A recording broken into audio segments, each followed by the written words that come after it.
Jake Morrison had always been what you might politely call eccentric. Less polite people called him the guy who chirps at pigeons, but Jake preferred avian communications specialist, which was a fancy way of saying he spent most of his time at the Cascade Mountain Research Station making weird noises at birds and pretending they talked back. The thing is, Jake was pretty sure they actually did talk back. Not in English, obviously, he wasn't completely nuts, but after 12 years of studying migration patterns, breeding calls, and territorial disputes, Jake had developed what he called his universal bird vocabulary, a series of whistles, clicks, and warbles that seemed to get reactions from everything from chickadees to hawks. His colleagues thought he'd finally cracked. Dr. Emily Watson, the station director, had started leaving mental health pamphlets on his desk. Subtle, real subtle, Emily. "Napoleon," Jake said to the large black crow perched on his windowsill, "tell me again why I chose to study the one branch of science where talking to your subjects makes people think you need therapy." Napoleon cocked his head and let out a series of sharp caws that Jake swore sounded judgmental. The crow had been hanging around the station for 3 months now, ever since Jake had shared his lunch with him. Napoleon was unusually intelligent, even for a crow, and had an attitude that would make a New York cab driver proud. "Yeah, well, easy for you to say," Jake muttered, turning back to his computer screen. "You don't have to write grant applications explaining why your research methodology includes extended conversations with test subjects." The morning news was playing in the background, something Jake usually ignored in favor of bird call recordings, but today, the anchor's voice had that special tone that meant something big was happening, the kind of big that made people stop what they were doing and pay attention. "Breaking news this hour. Multiple world governments are confirming what can only be described as first contact with an extraterrestrial species. Sleek, metallic ships have appeared over major population centers worldwide, and preliminary communications have been established." Jake looked up from his computer. Outside his window, Napoleon was making a series of agitated clicks and caws, his feathers ruffled in a way Jake had never seen before. Other birds were gathering in the nearby trees. Lots of other birds. More than should be normal for this time of day. The news continued. "The alien delegation, led by what appears to be their chief ambassador, has requested formal diplomatic meetings with Earth's leadership. President Martinez is expected to make a statement within the hour." On screen, footage showed massive ships hovering silently above major cities. They looked like someone had taken a fighter jet, stretched it out and given it delusions of grandeur, sleek, silver, and radiating the kind of arrogance that suggested their owners thought they were pretty hot stuff. "Well, Napoleon," Jake said, watching as more birds gathered outside, their calls growing increasingly agitated. "Looks like we're about to find out if humans are as smart as they think they are. My money's on no." Napoleon let out what Jake could have sworn was a snort of agreement. Then the crow fixed him with one black eye and made a series of rapid, urgent calls that Jake had never heard before. Calls that made every other bird in the area go completely, unnaturally silent. And for the first time in 12 years of bird research, Jake Morrison felt genuinely worried about what his feathered friends were trying to tell him.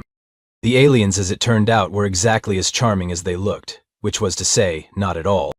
Ambassador Krex stood 7 feet tall, had skin that looked like polished obsidian, and possessed the kind of natural arrogance that suggested he'd never met a mirror he didn't like. His second in command, Commander Vex, was shorter but somehow managed to look even more uptight, if that was possible. Together, they made Jake think of a cosmic HOA board that had gotten way too much power. The diplomatic meeting was being broadcast live, which Jake figured was either humanity's smartest move or its last one. He watched from his research station while Napoleon perched on his shoulder, both of them equally unimpressed by what they were seeing. "Greetings, primitive inhabitants of the third planet," Krex announced in perfect, condescending English. "I am Ambassador Krex of the Valdorian Empire. We have traveled across the void to offer you the honor of our presence." President Martinez, to her credit, managed to keep her poker face. "Welcome to Earth, Ambassador. We're pleased to meet you and hope this marks the beginning of peaceful relations between our species." Krex's laugh sounded like gravel in a blender. "Peaceful? How quaint. Tell me, flightless ones, what exactly do you think you have to offer beings such as ourselves? You cannot soar through your atmosphere, you lack proper talons for hunting, and your military technology is laughably primitive." Jake nearly choked on his coffee. "Did this guy seriously just critique our species for not having wings and claws?" he muttered. Napoleon cawed in what sounded suspiciously like agreement. Commander Vex stepped forward, consulting what looked like a tablet made of liquid metal. Our scans indicate your species shows no significant evolutionary adaptations for predation. You are, essentially, omnivorous scavengers with delusions of apex status. Well, that's not insulting at all, Jake said. Outside his window, the bird situation was getting weirder. What had started as unusual gathering behavior was turning into something Jake had never seen in over a decade of fieldwork. Massive flocks were forming and moving in coordinated patterns across the sky. Ravens, hawks, eagles, even tiny songbirds were flying together in formations that defied every territorial instinct they should have had. On the broadcast, things weren't going much better. Krex was now openly mocking humanity's attempts at diplomacy. Your planet shows promise as a hunting preserve. The Valdorian Empire has need of new territories for recreational purposes. We are prepared to relocate your population to more suitable habitats. Reservations, I believe you call them. President Martinez's poker face finally cracked. I'm sorry, did you just suggest turning Earth into your personal hunting ground? Suggest? No. Krex's smile revealed teeth that belonged in a nightmare. We are informing you of our decision. Your species may continue to exist in designated areas while we utilize the remainder of your world for our purposes. This is quite generous, considering your obvious inability to properly defend your territory. Jake grabbed his binoculars and headed outside. The bird behavior was beyond unusual now. It was coordinated, purposeful, and spreading. He could see massive flights in the distance, all moving in the same general direction, toward the population centers, toward where the alien ships were stationed. He tried calling the local wildlife authority, then the state environmental office, then anyone who might listen to a report about unprecedented bird migration patterns. Each conversation went about the same way. Let me get this straight, Dr. Morrison. You think the birds are organizing some kind of response to the alien visitors? I'm saying their behavior suggests they're responding to a perceived threat in ways I've never documented before. And you came to this conclusion by talking to them? By observing their behavioral patterns and vocalizations, yes. Click. Dial tone. Repeat. Back on the broadcast, Krex was wrapping up humanity's death sentence with all the ceremony of someone ordering lunch. We shall return in what you call 72 hours for your formal surrender. Please have your leaders prepared to sign the territorial transfer documents. Oh, and do try not to resist. Valdorians do so enjoy a good hunt, but we prefer our prey to have at least a sporting chance. The transmission ended, leaving Earth's leadership looking like they'd just been told they had 3 days to live, which, Jake reflected, they probably had. Napoleon made a series of urgent, complex calls that Jake had been hearing variations of all day. This time, though, Jake thought he understood what his feathered friend was trying to tell him. You're trying to warn me, aren't you, buddy? You all are. The question is, warn me about what? Napoleon fixed him with one dark eye and let out a single sharp cry that somehow managed to sound like, "Figure it out, genius." Jake was starting to think maybe he should. Turns out, intercepting alien communications was a lot easier when the aliens thought you were too primitive to understand advanced technology. Jake had always been handy with electronics, a skill that came in surprisingly useful when you spent most of your time in remote research stations with temperamental equipment. The Valdorian ships were broadcasting on multiple frequencies, and their encryption was apparently designed to keep out other advanced civilizations, not curious humans with modified radio equipment and too much free time. Jake had been listening for 6 hours when he finally cracked their communication protocols. What he heard made his blood run cold. Phase 1 complete, Commander Vex. The primitives have accepted our territorial acquisition proposal. Excellent, Ambassador. Shall I begin Phase 2 preparations? Proceed. Initiate atmospheric sterilization protocols. I want this planet clean and ready for proper Valdorian habitation within 1 solar rotation. Jake nearly dropped his headphones. Sterilization protocols. They weren't planning to relocate humanity to reservations. They were planning to wipe out every living thing on the planet and start over. The hunting preserve story was quite clever, sir. Much easier than explaining our actual colonization requirements. Indeed, these creatures are remarkably gullible. They actually believe we intend to keep them alive for sport, as if Valdorians would lower themselves to hunt such pathetic prey. Jake's hands were shaking as he recorded everything. This was genocide on a planetary scale, and he was probably the only human who knew about it. He tried every emergency number he could think of: Pentagon, State Department, local FBI field office, even his congressman's office. The conversations were depressingly similar. Sir, I need to report an imminent threat to national security. What kind of threat? The aliens are lying about their intentions. They're planning to exterminate all life on Earth within 24 hours. And you know this how? I intercepted their communications. You, a bird researcher at a mountain station, intercepted classified alien military communications. Yes. Sir, are you currently under the care of a mental health professional? After the 15th hang-up, Jake realized nobody was going to believe him. He was the weird guy who talked to birds. Even with recordings, even with proof, he was just another crazy person claiming the government was covering up the truth. But the birds believed him. Napoleon had been growing more agitated with each failed phone call, and the gathering outside had turned into something that looked less like unusual migration and more like a military mobilization. If Jake didn't know better, he'd say they were waiting for orders. Which gave him a completely insane idea. Jake grabbed his field recordings, his most powerful speaker system, and headed outside. If his 12 years of avian communication research meant anything, if his universal bird vocabulary was more than just wishful thinking, then maybe he could do something no government official or military strategist could do. Maybe he could ask for help. He set up his equipment in the largest clearing near the research station, with Napoleon perched on his shoulder like some kind of feathered advisor. The sun was setting, painting the sky the color of blood, which seemed uncomfortably appropriate. Okay, buddy, Jake said to Napoleon. I'm about to attempt the most complex bird call sequence ever recorded. If I'm right, and you guys really can understand me, then I need you to spread the word to every bird on the planet. Think you can handle that? Napoleon let out a short, sharp call that Jake interpreted as, just get on with it already.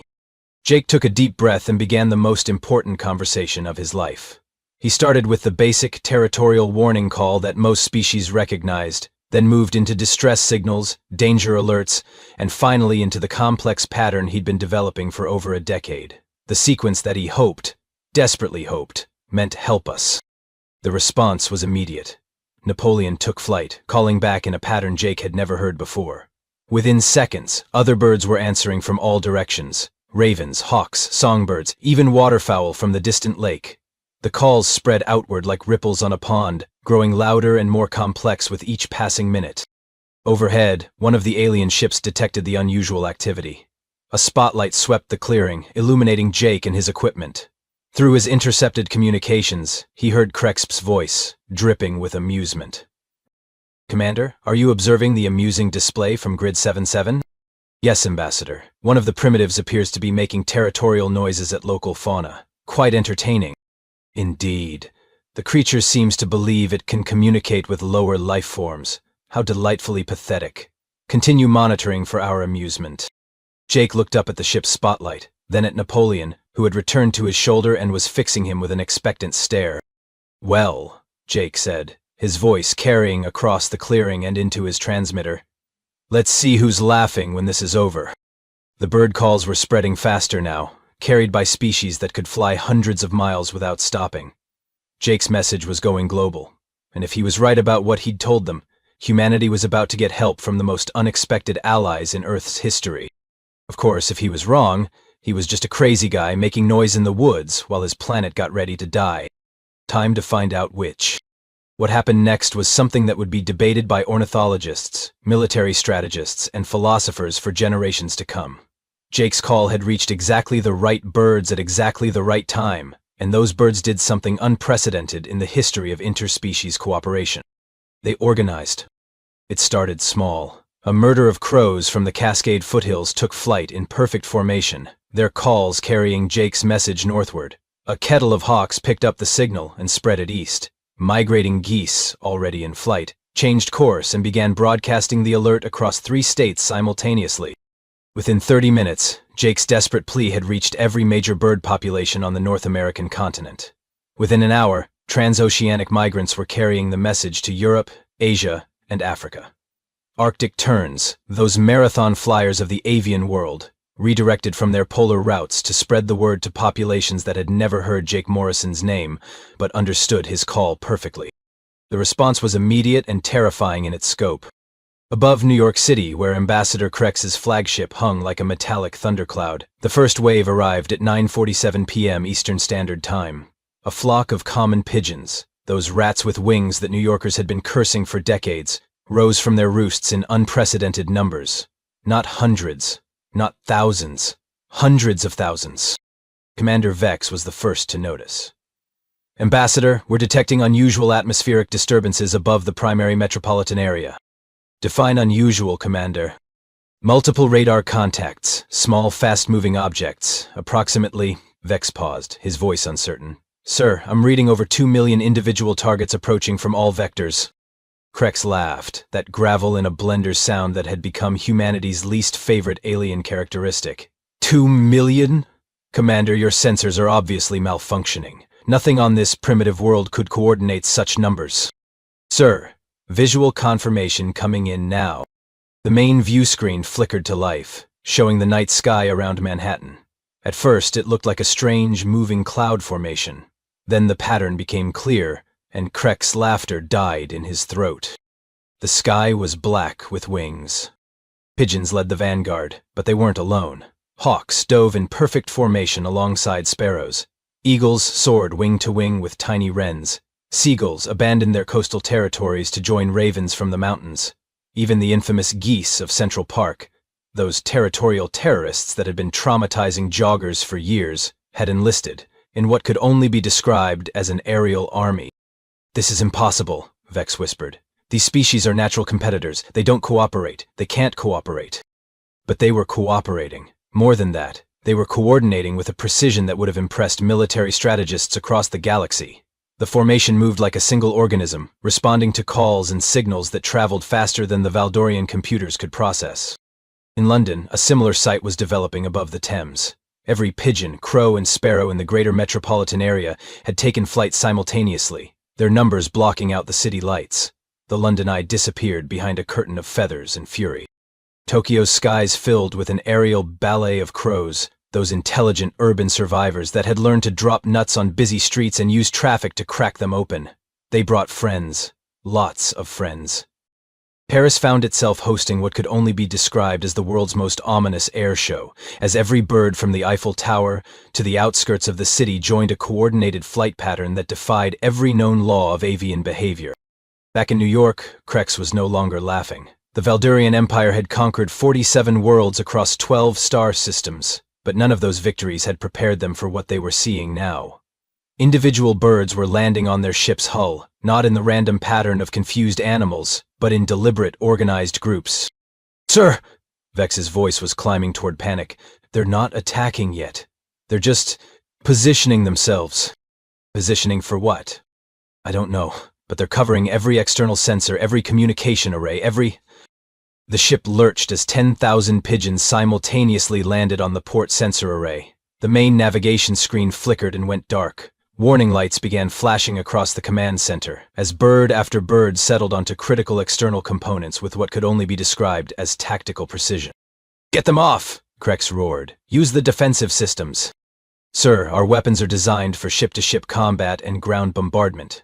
We can't target individual organisms smaller than... The lights went out. Emergency power kicked in, bathing the command center in an eerie red glow that made Krex's obsidian skin look like it was bleeding. External communications are down, sir. Navigation is compromised. And sir, Vex's voice cracked. They're doing this to all our ships, simultaneously, across the entire planet. Through the emergency lighting, Krex could see the viewports were completely covered with birds. Not swarming chaotically, but arranged in organized patterns. Each species taking specific positions like soldiers following battle plans. Occasionally, a crow would tap on the reinforced glass with its beak. 3 sharp raps that somehow sounded disturbingly like Morse code. How, Craigs whispered, how are primitive animals coordinating a planetary response? Miles away, at the Cascade Mountain Research Station, Jake Morrison was asking himself the same question. He stood in his clearing, watching wave after wave of birds pass overhead, all heading toward the major population centers where the alien ships waited. Napoleon remained on his shoulder, occasionally letting out calls that seemed to be directing traffic. I don't suppose you want to explain how you're managing this, Jake asked his feathered companion. Napoleon fixed him with one dark eye and made a sound that Jake could have sworn was a chuckle. Then the crow launched himself into the air, joining a formation of ravens that was heading south toward Los Angeles. Jake's radio crackled to life with intercepted Valdorian communications. And for the first time since this whole mess started, he heard something beautiful. Ambassador Krex was screaming, "L-ships, emergency ascent. Get us out of this planet's atmosphere immediately. Sir, we can't achieve liftoff. The birds are interfering with engine intake systems." "Then blast them off." "Our weapon systems can't lock onto targets this small and numerous, sir. It's like trying to shoot individual raindrops in a thunderstorm." Jake grinned. Earth's birds had done something that the combined military might of humanity couldn't accomplish. They'd turned the aliens' technological superiority into a liability. All those advanced weapons, all that sophisticated equipment, and none of it was designed to deal with millions of small, fast, intelligent opponents who had spent millions of years perfecting the art of survival. The sky above every major city on Earth had gone dark with wings, and the universe's self-proclaimed apex predators were about to learn a very important lesson about underestimating the locals. Especially when the locals had friends. Lots and lots of angry, organized, surprisingly tactical friends. What followed was the most one-sided battle in galactic history, though calling it a battle was being generous to the Valdorans. It was more like watching a master class in applied ornithology, taught by very angry professors with beaks and talons.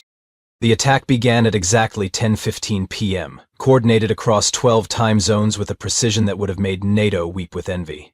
Jake, monitoring the alien communications from his research station, heard the moment when Ambassador Krex realized that his hunters had become the hunted. "All ships, we are under assault by indigenous life forms." Krex's voice cracked through Jake's speakers. "Repeat, we are under attack by birds." "Sir, request clarification. Did you say birds?" "Yes, Commander Vex, I said birds. Millions of them. They're everywhere." Above Manhattan, the Valdorian flagship was experiencing what military historians would later term rapid disassembly via coordinated pecking. The pigeons had been joined by an alliance that defied every known law of interspecies competition. Red-tailed hawks worked alongside common crows. Peregrine falcons, those speed demons of the sky, dive-bombed sensor arrays while house sparrows performed precision strikes on communication relays. But it was the seagulls that truly showed their tactical genius. These flying garbage disposals, hated by beachgoers everywhere, had finally found their calling. They attacked in waves, using their infamous persistence to overwhelm alien defensive systems. When one seagull got blasted away by an energy weapon, 3 more took its place. They were like feathered zombies, with an attitude problem, and no concept of retreat. "Engine 1 is compromised," Vex reported, his voice barely audible over the cacophony of wings and alien profanity. "Something has built a nest in the intake manifold." "A nest? In 20 minutes? "Sir, I believe it's a collaborative effort. I'm seeing construction materials being passed between multiple species in an assembly line formation." Jake nearly choked on his coffee. The birds weren't just attacking, they were actively sabotaging with the kind of engineering ingenuity that would have impressed a team of human mechanics. Crows, those notorious tool musers, were directing operations, while smaller birds carried materials, and larger raptors provided aerial cover. In London, things were going even worse for the Valdorians. British birds, apparently having learned passive-aggressive warfare from their human companions, had developed a strategy of overwhelming politeness. They lined up in orderly queues to take turns pecking at vital ship components, occasionally pausing to let other species cut in line, with what Jake swore looked like apologetic head bobs. "London vessel reporting critical systems failure," came another panicked transmission. "The local fauna appears to be taking turns." "Taking turns doing what?" "Destroying our ships, sir, very politely. One group attacks while others wait patiently for their opportunity. It's deeply unsettling." But it was the Canadian geese that elevated the assault from impressive to legendary. These aerial sociopaths, the honey badgers of the bird world, had apparently decided that alien invasion fell under their jurisdiction as professional sky bullies. They arrived in V formations that looked suspiciously like military attack patterns, honking what could only be described as war cries. "Toronto vessel under siege," the communication crackled. "Local waterfowl have breached the hull. Repeat, geese have breached the hull. How is this possible?" Jake's radio picked up the answer from his monitoring station. The geese weren't just pecking, they were problem-solving. Working in coordinated groups, they had figured out how to trigger emergency airlocks by landing on pressure plates simultaneously. Once inside, they proceeded to redecorate the ship interiors in a distinctly biological fashion. They're defecating on everything. Sir, the control panels, the navigation systems, the command chairs, it's like they're claiming territory. Clean it up. We tried, sir. Every time we clear one section, another group arrives and remarks it. Also, sir, the smell is affecting crew performance. Several officers have requested reassignment to less hostile environments, like active volcanic planets. Meanwhile, in Jake's clearing, Napoleon had returned with what appeared to be a full report. The crow perched on Jake's shoulder and delivered a series of calls that Jake was beginning to interpret as a tactical briefing. The message seemed to be, mission proceeding according to plan. Request permission to commence Phase 2. Phase 2? Jake asked. What's Phase 2? Napoleon's response was interrupted by a transmission from the Valdorian flagship that made Jake's blood run cold, then immediately warm with pride. This is Ambassador Krex to all vessels. We are implementing emergency withdrawal protocols. Repeat, all ships are to achieve immediate orbital escape velocity. Sir, we can't. Every ship is reporting the same problem. Engine systems compromised, navigation offline, communication arrays non-functional. And sir, they're not just disabling our ships. What do you mean?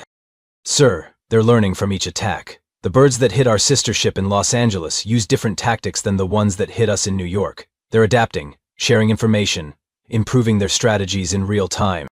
Jake grinned. Of course they were. Birds weren't just intelligent, they were problem solvers, who had been adapting to survive in environments that ranged from Arctic tundra to urban jungles. They learned, they communicated, and most importantly, they remembered. Every Valdorian defensive measure was being analyzed, countered, and shared across a global network that put the internet to shame. The coup de grace came from an unexpected source: the flamingos.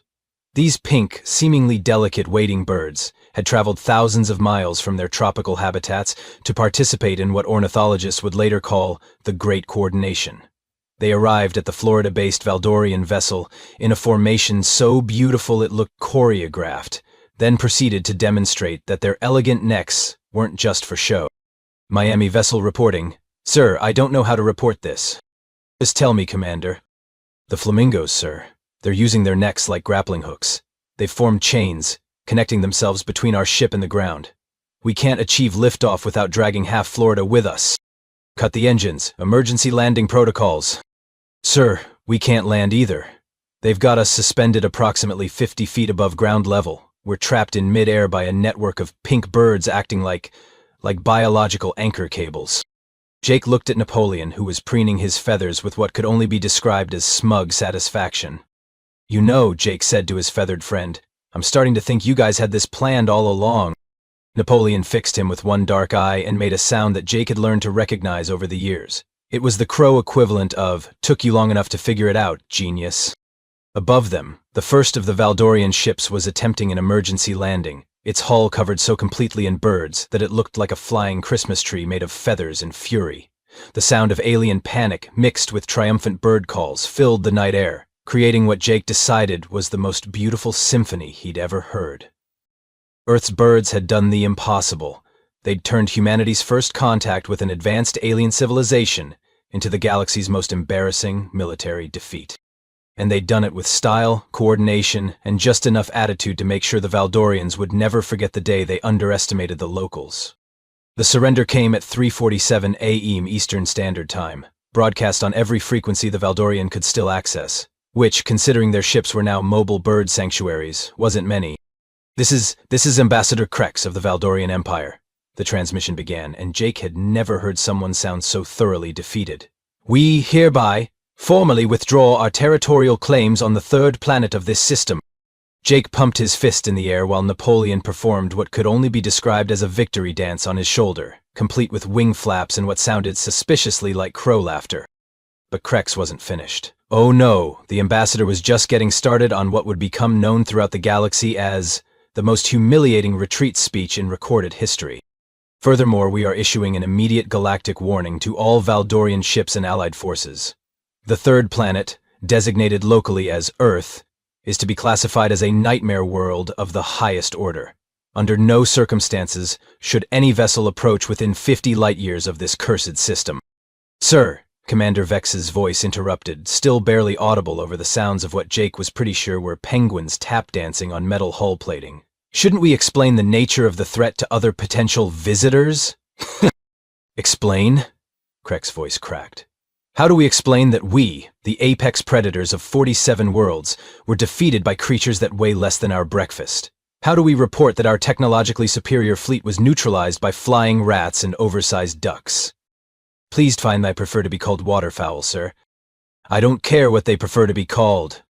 Jake decided he'd never enjoyed a conversation more. He pulled out his phone and started recording, partly for posterity and partly because he was pretty sure this would go viral in the best possible way.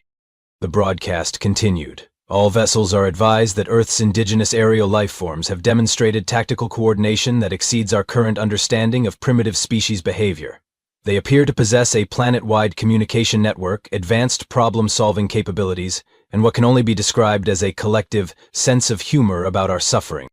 The penguins are definitely mocking us, sir, Vex confirmed. They've learned to mimic our distress signals, but they're doing it in what sounds like sarcastic tones. Of course they are, Krex moaned. Because apparently, being defeated by flying creatures wasn't humiliating enough. They had to be smart, coordinated flying creatures with personality disorders. Jake looked up at the sky, where the first hints of dawn were beginning to show. The bird formations were still visible, but they seemed more relaxed now. More like victory laps than attack patterns. Occasionally, a group would break formation to perform what looked suspiciously like aerial acrobatics, as if celebrating. The Valdorian flagship, or what was left of it that wasn't covered in birds, was slowly limping toward the upper atmosphere. Through his intercepted communications, Jake could hear the continuing damage reports. Sir, the Ravens have figured out how to operate our beverage dispensers. They're apparently teaching the crows. And the pigeons have redecorated the officers' quarters. Extensively. Also, sir, one of the Canadian geese appears to have claimed the captain's chair as its personal territory. It won't let anyone approach, and it's making increasingly aggressive honking sounds at anyone who tries. Just get us out of here, Krex whispered. Full retreat to the outer system. We'll figure out how to explain this to High Command later. Actually, sir, about that. The communications log from this encounter has been automatically transmitted to Valdorian Central Command as per standard protocol. They're requesting clarification on several points. Such as? Well, sir, they want to know how we managed to lose to what our own sensors classified as small decorative fauna with limited cognitive capacity. Also, they're asking why our final transmission included the phrase, "the ducks are judging us," repeated 17 times. Jake burst out laughing. Napoleon looked at him with what he could have sworn was pride, then launched into the air to rejoin a passing formation of crows that seemed to be heading home after a job well done. By the time the sun was fully up, the last of the Valdorian ships had disappeared into the deep black of space, leaving behind only scattered feathers and what would become the most legendary victory in Earth's history. Jake's phone had been ringing non-stop for hours, as news outlets around the world tried to understand how a bird researcher from a remote mountain station had somehow orchestrated humanity's salvation. The first news crew arrived at 10 a.m., followed by what seemed like half the scientific community and 3 separate government agencies that Jake was pretty sure weren't supposed to exist. Dr. Emily Watson, his formerly skeptical station director, showed up around noon with a look of stunned disbelief and what might have been the beginning of an apology. "Jake," she said, staring at the clearing where he'd made his desperate call to the birds, "I owe you the biggest apology in the history of science. And possibly a raise. A very, very big raise." "Thanks, Emily," Jake replied, watching as a group of reporters tried to interview a particularly photogenic cardinal that seemed to be enjoying the attention. "But honestly, I didn't do much. I just asked for help. The birds did all the work." "You asked for help and they gave it. Do you realize what this means? You've documented the first case of interspecies military cooperation in recorded history. You've proven that Earth's wildlife possesses intelligence and organizational capabilities that we never even suspected. You've essentially rewritten everything we know about animal behavior, communication, and planetary defense systems." Jake nodded thoughtfully.